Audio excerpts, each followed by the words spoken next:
Hello दोस्तों, PE study में स्वागत है दोस्तों आप लोगों को। आइए हम लोग को इस सीरीज़ में एडिटोरिया का जो ईएसआई का वो टेस्ट सीरीज़ है उसको हम टोटल चैप्टर कंप्लीट करेंगे। ये टेस्ट नंबर 1 होगा। तो आइए समय ना गंवाते हुए टेस्ट नंबर 1 की ओर बढ़ते हैं हम लोग। देखिए, जैसे कि आप स्क्रीन पे देख रहे हैं कि 15 मॉडल टेस्ट सीरीज होगी दोस्तों इसमें। और ये दरोगा के लिए बहुत ही अति महत्वपूर्ण इस टेस्ट सीरीज है दोस्तों। इसको हम लोग एक एक करके क्वेश्चन देखेंगे। हम आपको 15 पार्ट में वीडियो लाएंगे। ये वीडियो नंबर 1 होगा और टेस्ट सीरीज नंबर उस बुक का भी 1 है।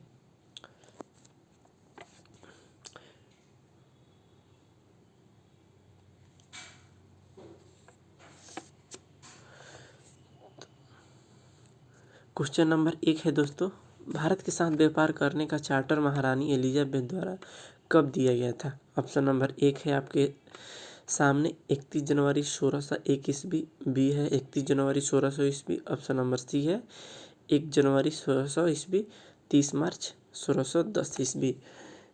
जैसे कि आप लोगों को पता होगा कि जो ईस्ट इंडिया कंपनी का स्थापना 1600 ईस्वी में हो गया था, लेकिन जो ईस्ट इंडिया कंपनी है भारत में आगमन 1608 ईस्वी में हुआ था। उससे पहले जो चार्टर एक्ट महारानी ने वो बनाकर ईस्ट इंडिया कंपनी के सामने रखी, वो 31 दिसंबर 1601 ईस्वी में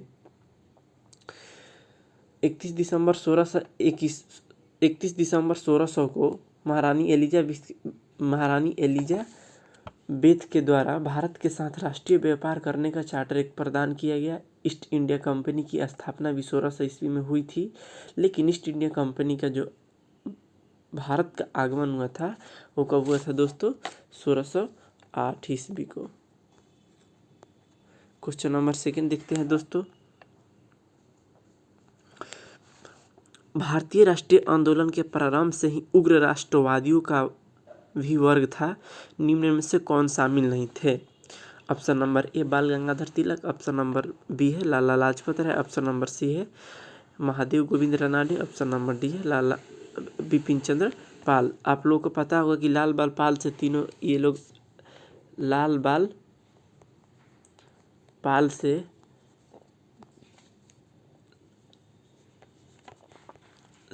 पाल से विख्यात व्यक्ति थे कौन, तीनों लोग। और उसमें बोल रहा है कि जो उग्र राष्ट्रवादी विचारधारा में शामिल नहीं थे, तो कौन शामिल नहीं थे, ऑप्शन नंबर सी शामिल नहीं थे, महादेव गोविंद रानडे। क्वेश्चन नंबर 3 देखते हैं दोस्तों। 1916 में कांग्रेस और मुस्लिम लीग के बीच लखनऊ समझौता हुआ, उसके कौन से परिणाम बाद में घातक सिद्ध हुए। ऑप्शन नंबर ए कांग्रेस और मुस्लिम लीग में परस्पर सहयोग में वृद्धि, ऑप्शन नंबर बी है समझौता होने पर भी कटुता में वृद्धि, ऑप्शन नंबर सी है कांग्रेस द्वारा मुसलमानों के प्रति संतुष्ट कारण की नीति का आरंभ, इनमें से कोई नहीं। तो इसका आप लोग जो क्वेश्चन का आंसर है दोस्तों, ऑप्शन नंबर बी हमारा करेक्ट आंसर होगा, समझौता होने पर भी कटुता में वृद्धि।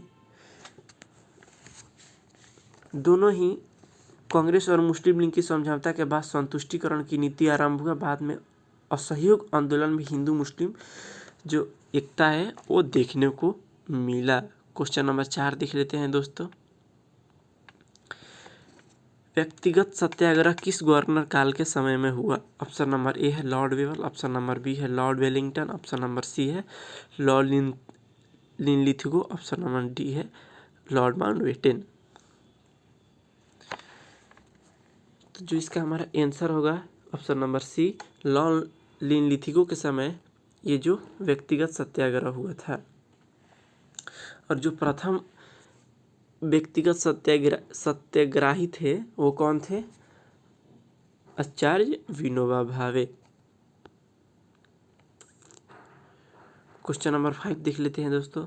भारतीय राष्ट्रीय कांग्रेस की पूर्ववर्ती संस्थाओं में सबसे पहले कौन सी प्रमुख संस्था थी? ऑप्शन नंबर ए है National Conference, option number B है Indian Association, option number C है British Indian Association, option number D है ब्रिटिश एसोसिएशन। तो आप लोग को बता दें कि जो इसका आंसर है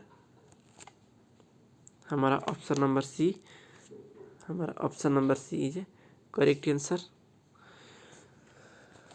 ब्रिटिश इंडियन एसोसिएशन के पूर्ववर्ती संस्थाओं में सर्वप्रथम संस्था मानी जाती है और अन्य संस्था Indian society, British Indian society आदि भी थी, लेकिन जो सबसे पहले कौन मानी जाती है? British Indian society. दादा भाई नौरोजी के द्वारा ये संस्था बनाया गया था। क्वेश्चन नंबर 6 है दोस्तों, पुनः समझौता किन दो पक्षों के बीच में हुआ? ऑप्शन नंबर ए है कांग्रेस और मुस्लिम लीग, ऑप्शन नंबर बी है कांग्रेस और ब्रिटिश सरकार, ऑप्शन नंबर सी है दलित वर्ग और हिंदू नेता, ऑप्शन नंबर डी है दलित वर्ग और ब्रिटिश सरकार। जैसे कि आप लोगों को पता होगा कि जो दलित नेता थे बी आर अम्बेडकर, जो हिंदू और कांग्रेसी नेता कौन थे? महात्मा गांधी के बीच में ये साइन हुआ था। तो हमारा ऑप्शन नंबर सी दलित वर्ग और हिंदू नेताओं के बीच में हुआ था। क्वेश्चन नंबर 7 देख लेते हैं दोस्तों। Dadabhai Naoroji British House of Commons के लिए चुने जाने वाले प्रथम व्यक्ति थे। उन्होंने किस पार्टी के टिकट पे चुनाव जीता था? ऑप्शन नंबर ए है Labour Party, option number B है Conservative Party, option number C है निर्दलीय पार्टी, ऑप्शन नंबर डी है लिबरल पार्टी। तो आपको बता दें कि जो दादा भाई नौरोजी थे वो लिबरल पार्टी से चुनाव जीत के ब्रिटिश हाउस ऑफ कॉमन्स में गए थे दोस्तों। ये लेबर पार्टी जो इटली थे उसका पार्टी है। दादा भाई नौरोजी 1892 ईस्वी में लिबरल पार्टी के टिकट पर ब्रिटिश हाउस ऑफ कॉमन्स के लिए निर्वाचित हुए थे। कब? डेट भी याद रखिएगा, 1892 ईस्वी। क्वेश्चन नंबर 8 देखते हैं दोस्तों।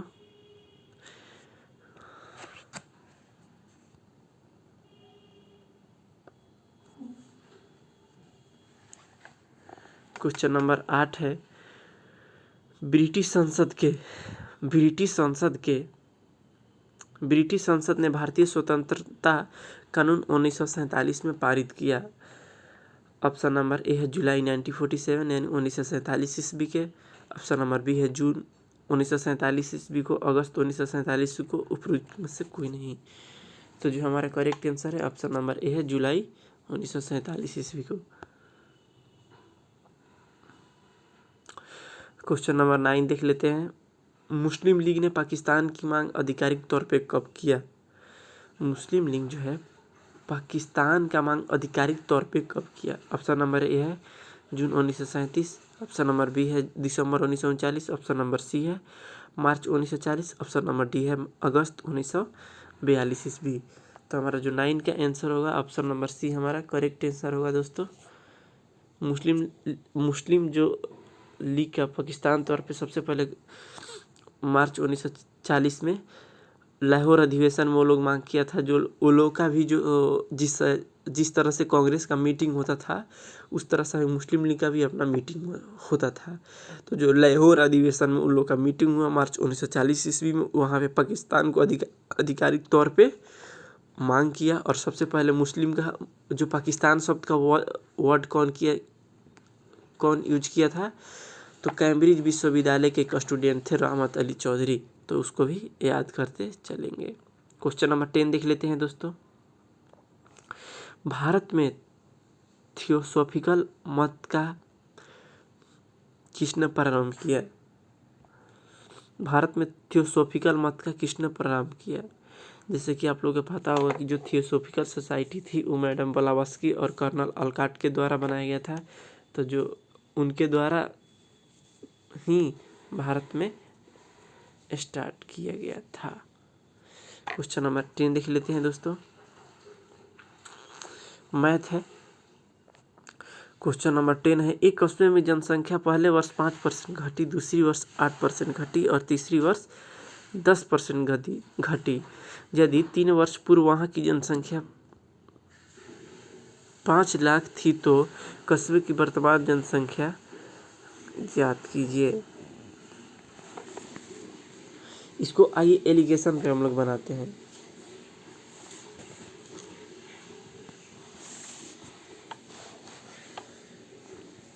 जो एलिगेशन है दोस्तों, जो इसका फॉर्मेट है उसी पे हम लोग बनाते हैं।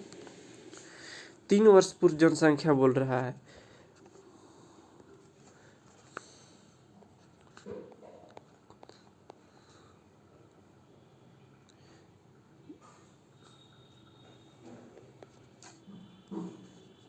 पहले घटी कितनी घटी, तो 100 मान लीजिए। घटी कितनी इंटू, फिर उसके बाद 8% बढ़ी, 108/100 इंटू, फिर उसके बाद 10 घटी, फिर 90 इंटू 100। यहाँ से 5 जीरो गिन लेंगे, ठीक।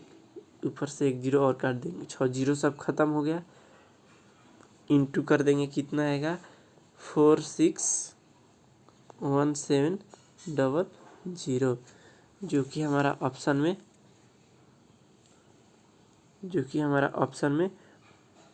ऑप्शन नंबर सी है, वो करेक्ट आंसर है। क्वेश्चन नंबर 12 देख लेते हैं। क्वेश्चन नंबर 12 है, किसी कार्यालय में कुल 80 कर्मचारी है जिनके औसत आयु 50 वर्ष है। यदि पुरुष कर्मचारियों की औसत आयु 54 वर्ष है तो और महिला कर्मचारियों की औसत आयु 38 वर्ष है, तो महिला कर्मचारियों की संख्या ज्ञात करें।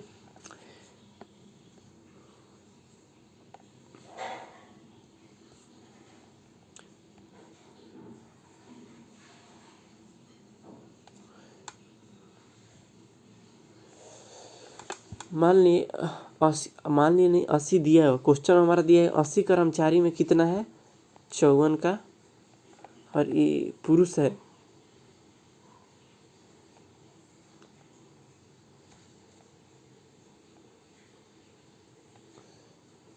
मेल है, ये फीमेल है। फीमेल का औसत यहाँ पे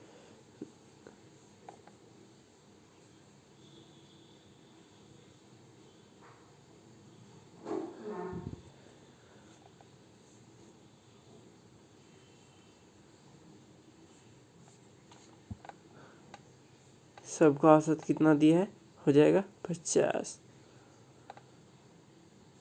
और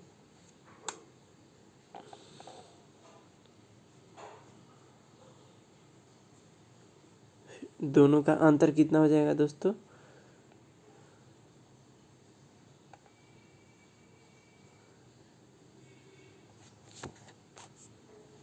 12 और ये 4, जो कि कट के 1/4 इंटू 80 बराबर 20। हमारा option number B correct answer है। क्वेश्चन नंबर 13 देख लेते हैं।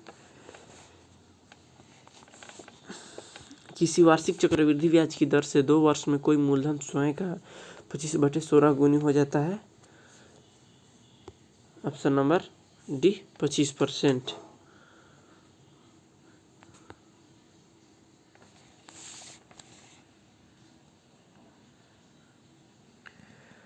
किसी कार्य को पूरा करने में ए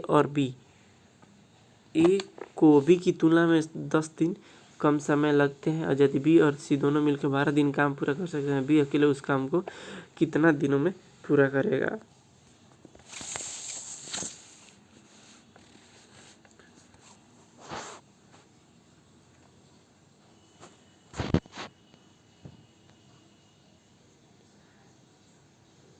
इसको हम लोग ऑप्शन से हल करते हैं, ठीक।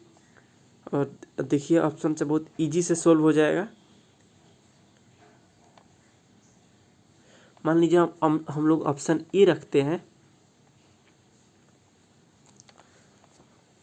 कहता है ए को बी की तुलना में 10 दिन कम लगता है, तो वह कार्य कितने दिन में, बी अकेले वो कार्य कितने दिन में। तो मान लीजिए बी का काम हम ऑप्शन से 30 दिन रख लेते हैं।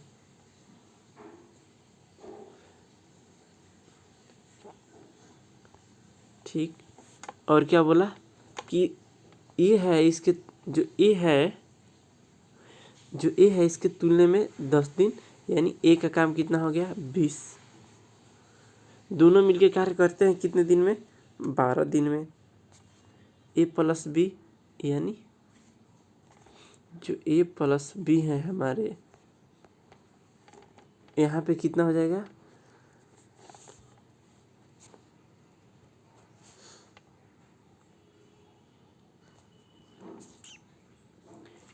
ए प्लस बी का 30 इंटू बी प्लस 30 प्लस जैसे ऑप्शन बोल रहा है आप करेंगे, बिल्कुल एकदम करेक्ट आंसर आ जाएगा। उसके लिए घबराए नहीं, करिए काट के 12 आएगा हमारे ऑप्शन नंबर ए शूट कर जाता है, जो कि हमारा ऑप्शन नंबर ए है, करेक्ट आंसर है। 15 देख लेते हैं। बराबर परिणाम वाले एक वर्ग तथा एक आयत के क्षेत्रफल को क्रमशः एस और आर से व्यक्त किया गया है, निम्न में से कौन सा एक सही क्रम है। तो जो हमारा 15 का आंसर होगा हमारा डी इज, इसको करेक्ट आंसर होगा। देख लेंगे आप अपने से बनाकर। आइए क्वेश्चन नंबर 16 देख लेते हैं। क्वेश्चन नंबर 16 है दोस्तों, हाल ही के सुर्खियों में रहे बोगनविल किस देश से संबंधित है। Option number A New Zealand, option number B Papua New Guinea, option number C Indonesia, option number D Germany.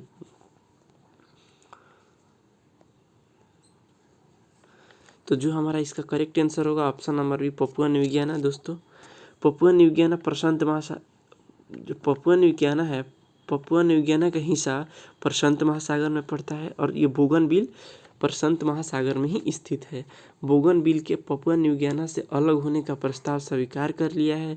अब बोगनविल एक नया देश होगा। ये हाल ही के सुर्खियों में बहुत छाया हुआ था न्यूज में, तो आप इसको ध्यान में रखते चलेंगे। सुनहरा रेशा होता है। Option number A hemp, option number B कपास, option number C jute, option number D nylon.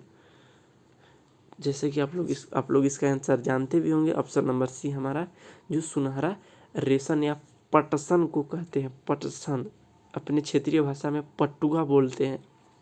सुनहरा रेशा जूट पटसन को कहा जाता है।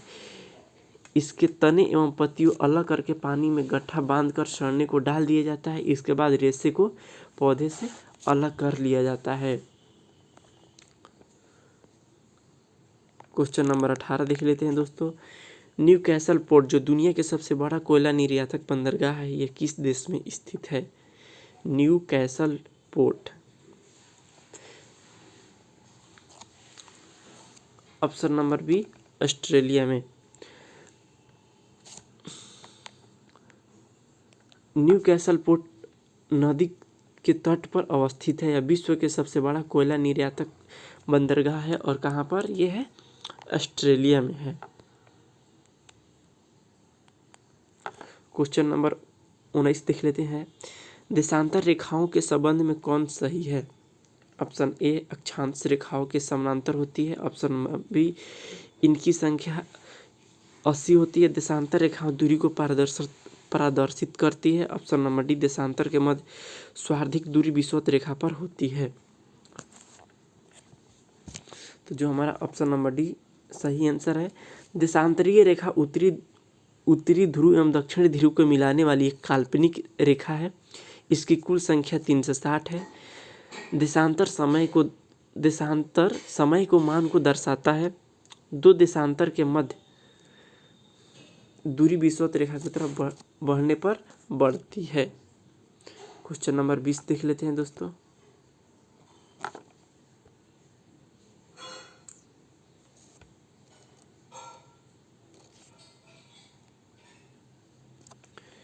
धूपगढ़ चोटी किस श्रेणी की सर्वोच्च चोटी है। आप लोग इसका आंसर करेक्ट, उम्मीद है कि आप लोग भी करेक्ट आंसर करेंगे इसका। Option number A correct answer है दोस्तों। धूपगढ़ चोटी सतपुरा श्रेणी की सर्वोच्च चोटी है। यह पंचमढ़ी में स्थित है। सतपुरा श्रेणी का विस्तार मध्य प्रदेश और महाराष्ट्र राज्य में है और इसके उत्तर में नर्मदा और दक्षिण में ताप्ती नदी बहती है। नर्मदा और ताप्ती नदी दोस्तों ये अपना जल कहाँ गिराती है? अरब सागर में। क्वेश्चन नंबर 21 देख लेते हैं। निम्नलिखित में से कौन सी नदी अपने मार्ग बदलने के लिए प्रख्यात है? Option number A Mahanadi, option number B Kosi, option number C Damodar, option number D Gandak. अब तो हमारा correct answer option number B सही होता है दोस्तों। कोसी नदी मार्ग बदलने एवं भयंकर बाढ़ के लिए प्रख्यात है। इसी कारण से कोसी को बिहार का शोक कहा जाता है। बिहार की इस प्रमुख नदी का उद्गम नेपाल में तथा बिहार के यह कुर्सेला के पास गंगा नदी में मिलती है।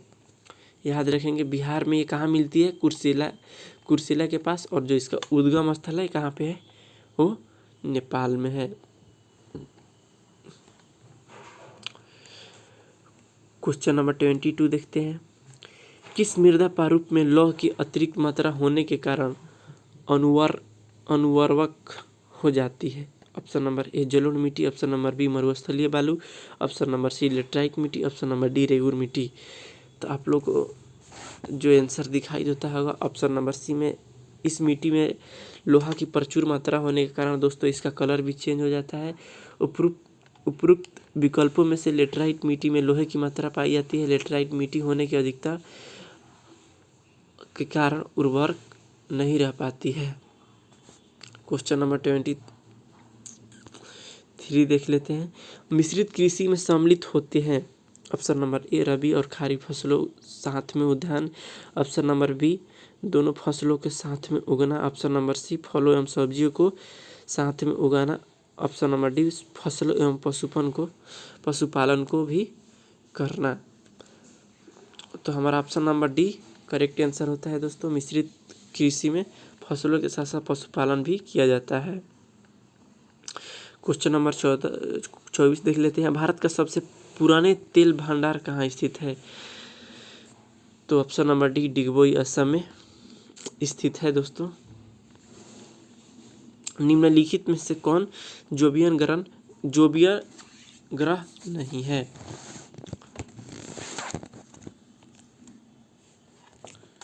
तो शुक्र जो है जोबियन ग्रह नहीं है।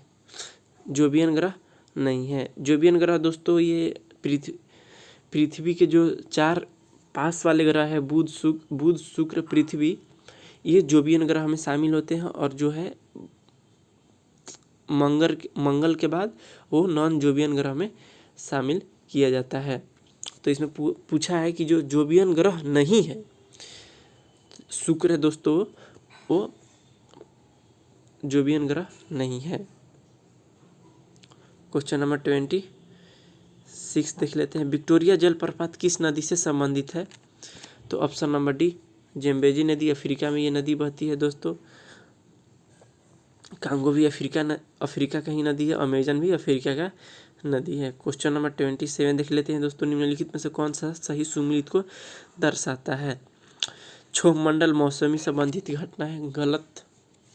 समताप मंडल तापमान का क्रमशः कम होता है, गलत। आयन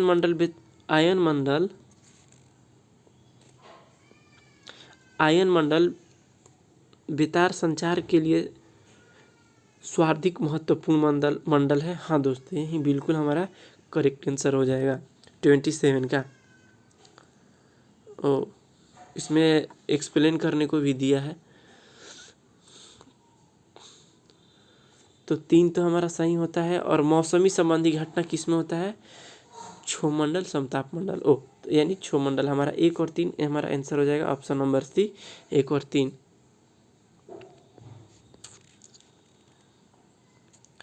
कौन सी जनजाति उत्तरी ध्रुव क्षेत्र के चारों तरफ निवास करती है? Option number B Eskimo. जो एस्किमो जाति है दोस्तों, वो उत्तरी ध्रुव के चारों ओर निवास करती है। और मसाई दोस्तों, मसाई और बुशमन ये अफ्रीका की दोनों ट्राइबें हैं। क्वेश्चन नंबर 28 देख लेते हैं। महासागरीय धाराओं को निम्न में से कौन प्रवाहित नहीं करता है? ऑप्शन नंबर ए है पृथ्वी का परिक्रमा, ऑप्शन नंबर बी है पृथ्वी का घूर्णन, ऑप्शन नंबर सी है वायुदाब एवं हवाएं, ऑप्शन नंबर डी है जल के घनत्व में भिन्नता। तो हमारा ऑप्शन नंबर ए परिक्रमा और घूर्णन में अंतर देख लीजिएगा तो स्पष्ट हो जाएगा। NCERT 9 पढ़ लीजिएगा, वहाँ से अच्छा से एक्सप्लेन किया है NCERT में। क्वेश्चन नंबर 30 देखते हैं दोस्तों। अप्रैल 2020 में किस व्यक्ति को केंद्रीय सतर्कता आयुक्त के रूप में नियुक्त किया गया? Option number A Sanjeev Kumar, option number B Nanak Chand, option number B Sanjay Kothari, option number C Sharad Kumar. तो आपको बता दें कि जो केंद्रीय सतर्कता आयुक्त नियुक्त किया गया राष्ट्रपति के द्वारा नियुक्त किया जाता है दोस्तों, संजय कोठारी को नियुक्त किया गया है।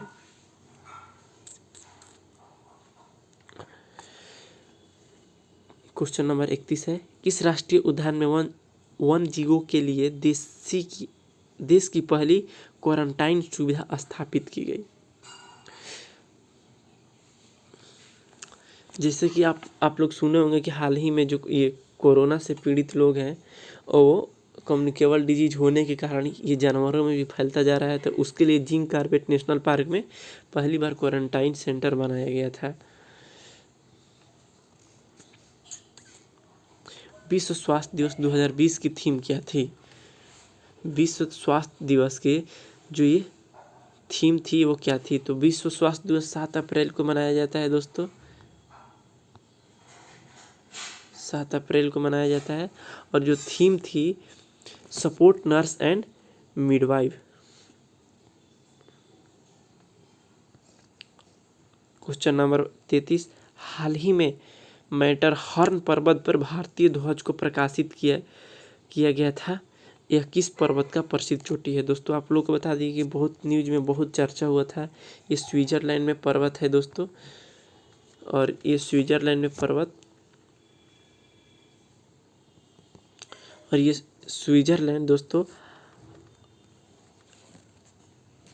आल्प्स पर्वत का ये चोटी था, स्विट्जरलैंड में ये पाया गया। तो आप एग्जैक्ट पार्टिकुलर जगह को भी याद रखेंगे, कहीं से क्वेश्चन घुमा के पूछ देता है।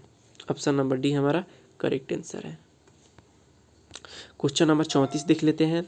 महिलाओं को मास्क बनाने के लिए प्रोत्साहित करने हेतु जीवन शक्ति योजना किस राज्य सरकार के द्वारा जारी किया गया है? तो मध्य प्रदेश के द्वारा। अंतर्राष्ट्रीय मानव अधिकार दिवस कब मनाया जाता है? अंतर्राष्ट्रीय मानव अधिकार दिवस दोस्तों आप लोग बताएंगे कब मनाया जाता है? 10 दिसंबर को मनाया जाता है। ऑप्शन नंबर सी हमारा करेक्ट आंसर है।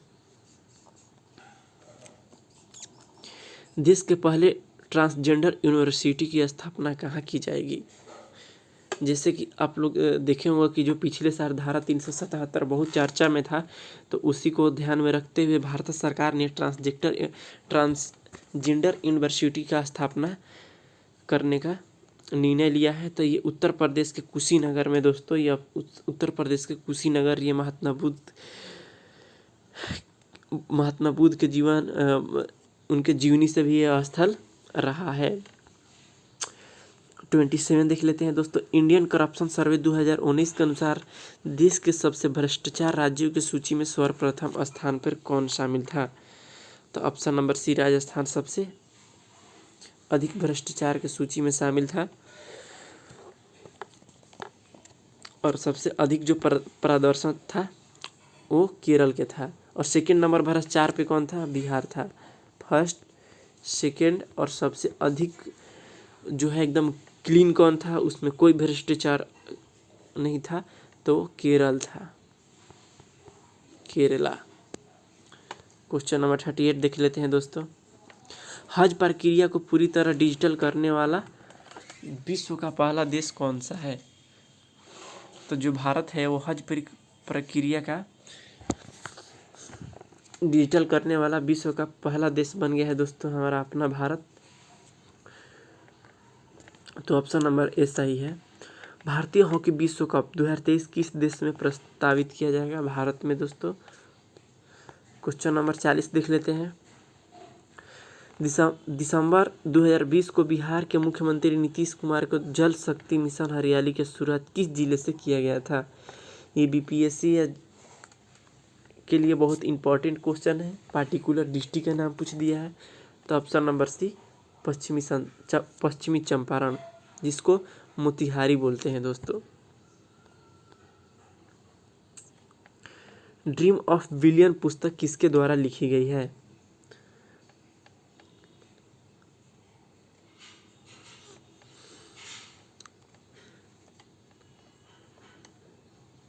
जो ड्रीम ऑफ बिलियन पुस्तक किसके द्वारा लिखी गई थी? तो बोरिया मजुमदार और नालिन मेहता के द्वारा लिखी गई। तो हमारा ऑप्शन ए और बी दोनों सही है।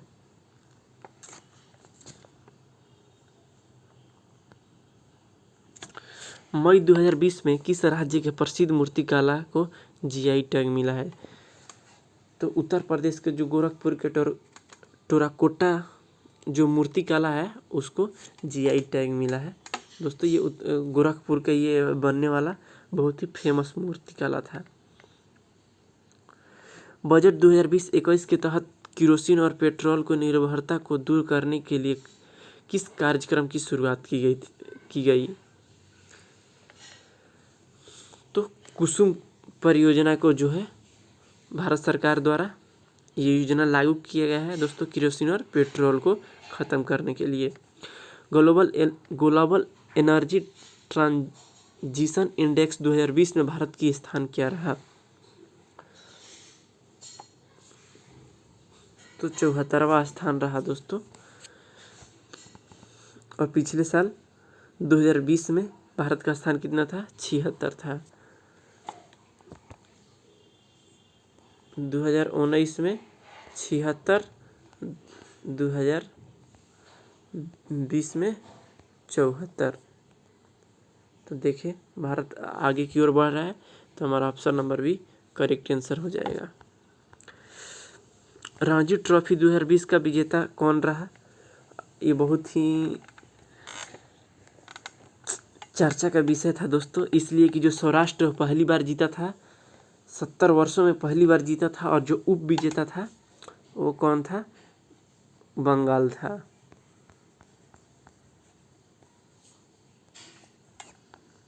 क्वेश्चन नंबर 46 देख लेते हैं दोस्तों। किस अंतरिक्ष एजेंसी ने मई 2020 में पहली बार अंतरिक्ष यात्रियों को अंतर्राष्ट्रीय अंतरिक्ष स्टेशन भेजने का लक्ष्य रखा है? ऑप्शन नंबर ए है नासा, ऑप्शन नंबर बी है इसरो, ऑप्शन नंबर सी है space x, option number D है जाक्सा। तो 46 का आप लोग आंसर करें। जो ऑप्शन नंबर सी है स्पेस एक्स है, जो 2020 में मई तक अंतरिक्ष में भारतीय स्टेशन को भेजने का लक्ष्य रखा है। भारतीय चिकित्सा अनुसंधान परिषद ICMR द्वारा गठित राष्ट्रीय कार्यबल द्वारा कोरोना वायरस के लिए किस दवा को सिफारिश की गई? हाइड्रोक्लोरोक्विन,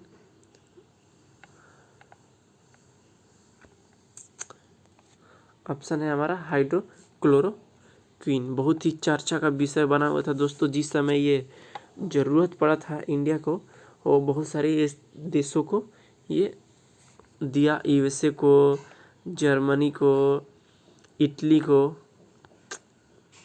तो हाइड्रोक्लोरोक्विन बना था। 48 का देख लेते हैं। मार्च 2020 में राष्ट्रपति रामनाथ कोविंद ने किस पूर्व मुख्य न्यायाधीश को राज्यसभा के लिए मनोनीत किया? तो आप लोग जानते होंगे कि जो रंजन गोगोई थे भारत के पूर्व मुख्य न्यायाधीश थे। रामनाथ कोविंद ने उनको शपथ पत्र दिलाया राज्यसभा सदस्य के लिए। भारत का पहला पैदल सेना संग्रहालय कहाँ खोला जाएगा? बनारस में, इंदौर में, भुवनेश्वर में, देहरादून में। कहाँ पे दोस्तों? तो इंदौर, ये मध्य प्रदेश का इंदौर में दोस्तों। और इंदौर में एक और फैक्ट याद रखेंगे दोस्तों कि ये अभी जो हाल ही में स्वच्छ सर्वेक्षण आया है, इसमें भी इस 4 सालों से लगातार इसका पहला स्थान रह रहा है इंदौर का।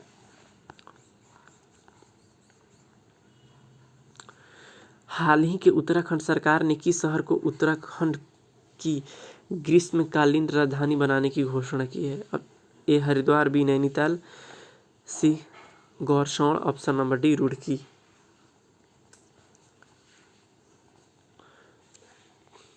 ऑप्शन नंबर सी है गौरसौंण, उसको उत्तराखंड सरकार ने ग्रीष्मकालीन राजधानी बनाने की घोषणा की। और जो आईआईटी सबसे पहले बार कहाँ खोला गया था, वो रुड़की में खोला गया था आईआईटी। तो दोनों बातें याद रखेंगे। प्रकाश है यह एक विद्युत चुम्बकीय तरंग है, यह एक कण प्राकृतिक है, यह एक ऊर्जा का एक रूप है। उपरोक्त सभी है प्रकाश। बायोगैस संयंत्र में निम्नलिखित में से कौन सा प्रक्रिया होती है? ए किण्वन, अपचयन, हाइड्रोजनीकरण, मल्टीप्लेक्सिंग। तो जो बायोगैस में प्रक्रिया होती है वो किण्वन होती है। एक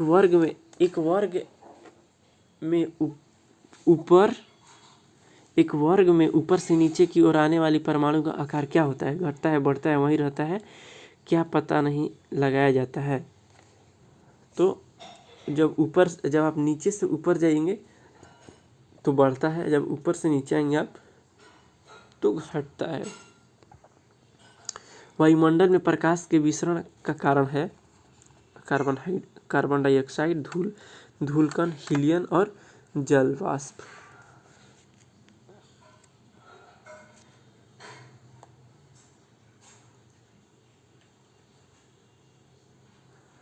तो ऑप्शन नंबर बी सही है। किसी भी यौगिक का ऑक्सीकरण संख्या क्या होती है? -1, -2, 1, 0। तो 0। सर्प विरोधी सुई किस तत्व का एक यौगिक होता है? स्वर्ण यौगिक, चांदी यौगिक, आयोडीन यौगिक, क्लोरीन यौगिक।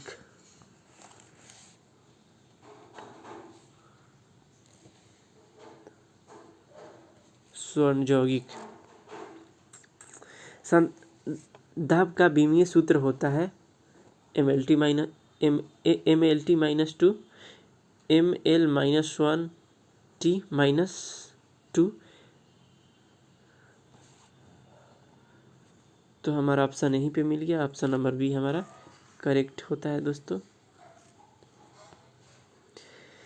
जैव सेल क्या है? कोयला, LPG, प्राकृतिक तेल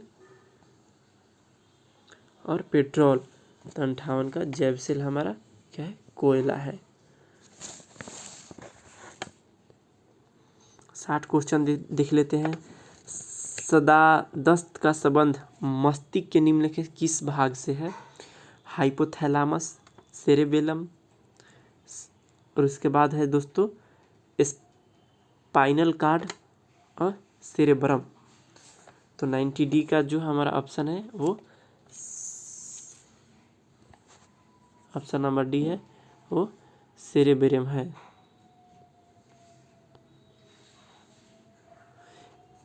साठ देख लेते हैं। एक जीवाश्म पक्षी का नाम बताएं जो एक पक्षी की तरह दिखता है लेकिन सरीसृप के जैसे अन्य विशेषताएं होती है। तो option number B correct answer है। मानव शरीर में सर्वाधिक मात्रा में पाए जाने वाले तत्व कौन है? तो O2 ऑक्सीजन। परिपथ के किन्हीं दो बिंदुओं के बीच समानांतर मापने के लिए किसका प्रयोग किया जाता है? वोल्टमीटर।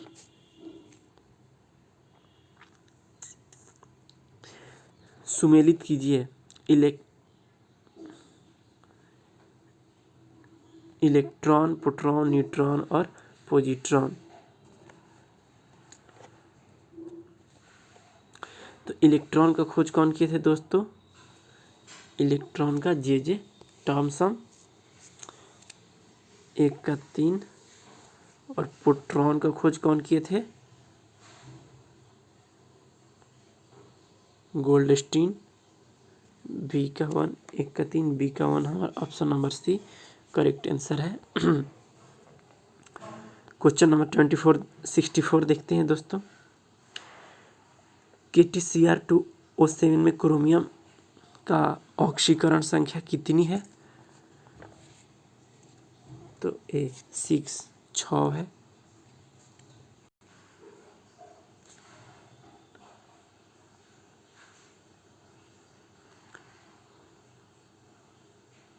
जंतुओं तथा पादपों के मृत अवशेषों को सड़ने या गलने में क्या होता है?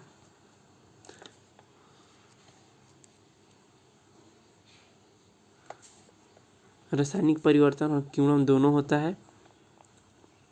निम्नलिखित में से कौन आनुवांशिक रोग नहीं है? तो दोस्तों ल्यूकेमिया नहीं है, ये ब्लड कैंसर रोग है। किस अधिवेशन द्वारा सांप्रदायिक आधार पर सिखों, भारतीय ईसाइयों और एंग्लो भारतीय और यूरोपियों के पृथक निर्वाचों का सिद्धांत का विस्तृत किया गया था? तो हमारा ऑप्शन नंबर सी दोस्तों करेक्ट आंसर है। और जो 1909 का है ये भारतीय और हिंदू और मुस्लिम के जो पृथक निर्वाच है उसको दर्शाता है। तो 67 का हमारा option number C is correct answer. आपातकाल के दौरान मौलिक अधिकारों का निलंबन कौन कर सकता है? संसद, केवल लोकसभा, भारत का राष्ट्रपति या मंत्रिमंडल? तो भारत का राष्ट्रपति। प्राक्कलन समिति के सदस्यों का कार्यकाल कितना होता है? तो 1 वर्ष होता है। निम्नलिखित में से किसके अनुमोदन से भारत का संचित निधि से पैसा निकाला जाता है? केंद्रीय वित्त मंत्री, भारत का प्रधानमंत्री, भारत का राष्ट्रपति, भारत की संसद? तो 70 का डी भारत के संसद के द्वारा दोस्तों ये जो है संचित निधि 266 आर्टिकल में है। और ये किसके भारत की संसद के अनुमोदन से वो पैसा को निकाला जाता है। भारतीय संविधान में विधि के समक्ष समता किस देश के संविधान से लिया गया है? विधि के समक्ष समता तो इंग्लैंड से लिया गया है दोस्तों। विधि की समझ समता और विधि के द्वारा स्थापित प्रक्रिया जापान से लिया गया है। तो दोनों चीज को याद रखेंगे। भारतीय संशोधन प्रक्रिया संविधान के किस भाग में उल्लेख है? 368 दोस्तों आर्टिकल ऑप्शन नंबर डी भाग 20 में। सूची को मिलाना है दोस्तों। यहाँ पर भाषाओं का उल्लेख किस में है? तो 8वीं अनुसूची में है। दल बदल निरोध अधिनियम 10वीं अनुसूची में है। तो देख लेंगे 73 बोल रहे हैं दोस्तों, यानी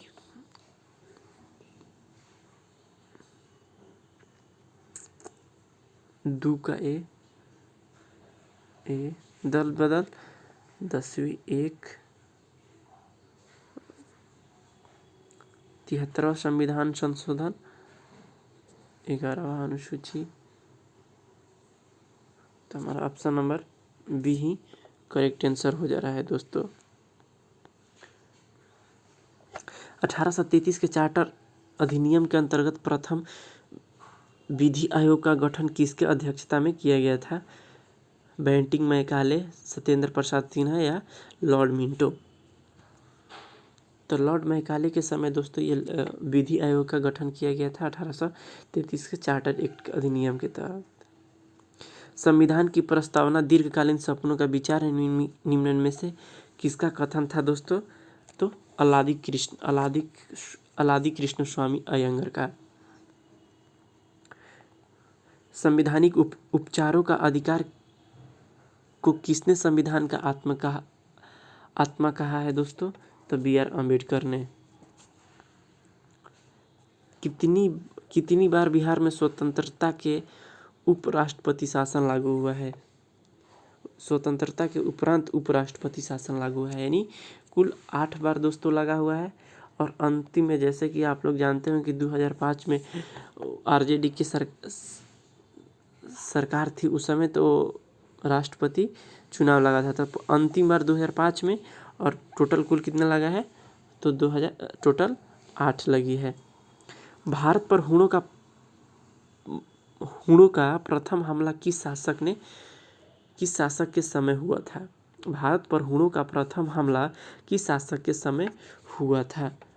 तो स्कंदन गुप्त के समय दोस्तों, गुप्ता साम्राज्य के समय हूणों ने हमला किया था। तो ऑप्शन नंबर सी हमारा करेक्ट है। महाद्वीपीय विस्थापन सिद्धांत के अनुसार भारत का विस्तार किस ओर हुआ था? तो उत्तर की ओर हुआ था। ऐहोल अभिलेख किस शासक के संबंधित है? ऑप्शन नंबर सी पुलकेशिन द्वितीय। सत्यमेव जयते किस उपनिषद से संग्रहित किया गया है? मुंडकोपनिषद।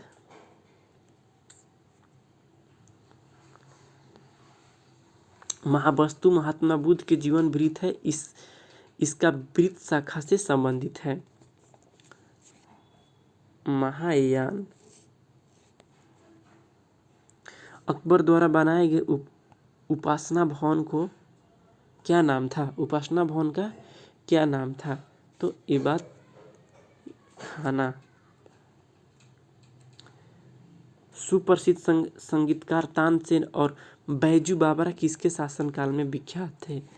तो अकबर के समय। यदि ब्याज का भुगतान राजकोषीय घाटे से घटाया जाए तो शेष राशि के बराबर होती है। प्रारंभिक घाटा।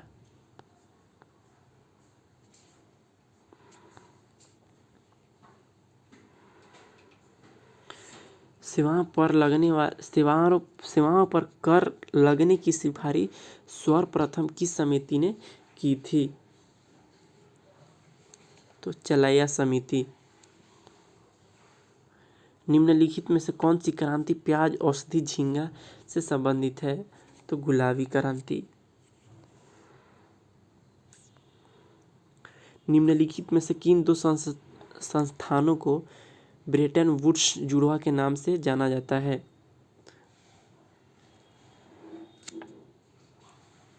IMF और विश्व बैंक। किस वर्ष भारतीय रिजर्व बैंक का राष्ट्रीयकरण हुआ था? ऑप्शन नंबर बी 1949 ईस्वी में।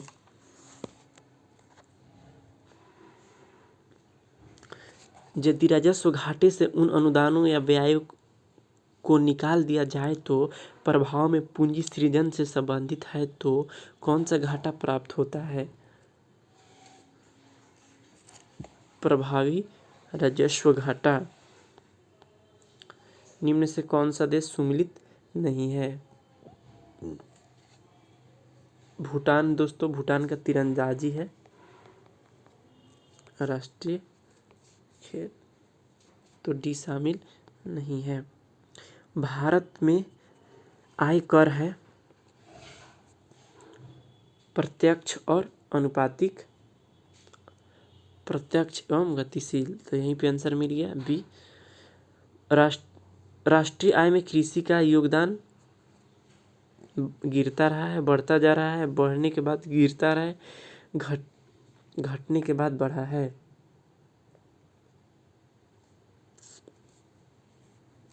तो GDP में गिर रहा है। कुचिपुड़ी किस राज्य का प्रसिद्ध लोक नृत्य है?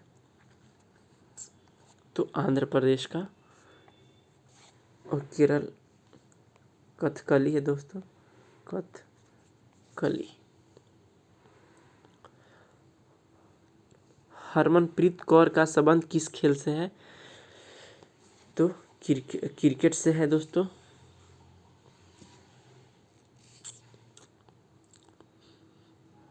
भारतीय वन स्थिति रिपोर्ट 2019 के अनुसार वन क्षेत्रों में वृद्धि करने वाला शीर्ष राज्य कौन है? 90। तो शीर्ष राज्य है दोस्तों इसमें कर्नाटका पहले सबसे पहले अधिक विकास किया था कर्नाटका। देख लेंगे ऑप्शन में 3 जगह है। फिर उसके बाद किया था दोस्तों आंध्र प्रदेश। आंध्र प्रदेश हमारा ऑप्शन नंबर डी सही हो जाता है। फिर उसके बाद केरल किया था। तीनों साउथ का स्टेट किया था, तो उस चीज़ों को भी याद रखते चलेंगे। अंतर्राष्ट्रीय पुरुष हॉकी मैच में अंपायरिंग करने वाली विश्व की पहली महिला कौन बन गई है? बहुत ही न्यूज में छाया हुआ था खेल पृष्ठ पे दोस्तों।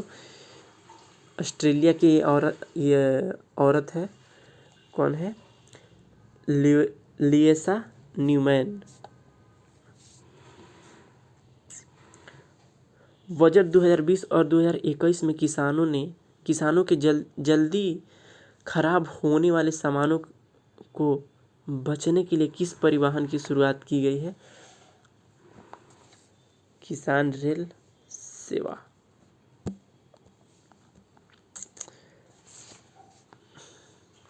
नागरिकता संशोधन विधेयक किस समुदाय को नागरिकता देता है? 4 समुदाय, मुस्लिम छोड़कर सभी समुदाय, 6 समुदाय, 5 समुदाय, तो 6 समुदाय। क्वेश्चन नंबर अंतिम है दोस्तों इस सीरीज का। निम्नलिखित युद्धाभ्यास में से कौन सा सुमेलित नहीं है? तो जिमिनेक्स आपको आंसर दिखाई दे रहा होगा सी। ये भारत और म्यांमार नहीं बल्कि भारत और जापान के बीच होता है। दोस्तों इस चैनल को इसी तरह से प्यार दें और सब्सक्राइब कर दें, लाइक कर दें दोस्तों। और इस सीरीज में हम लोग टोटल 15 वीडियो बनाएंगे और आप लोग इस चैनल से जुड़े रहें, देखते रहें हमारा चैनल। और इस चैनल देखने के लिए बहुत बहुत आपको शुभकामनाएं दोस्तों।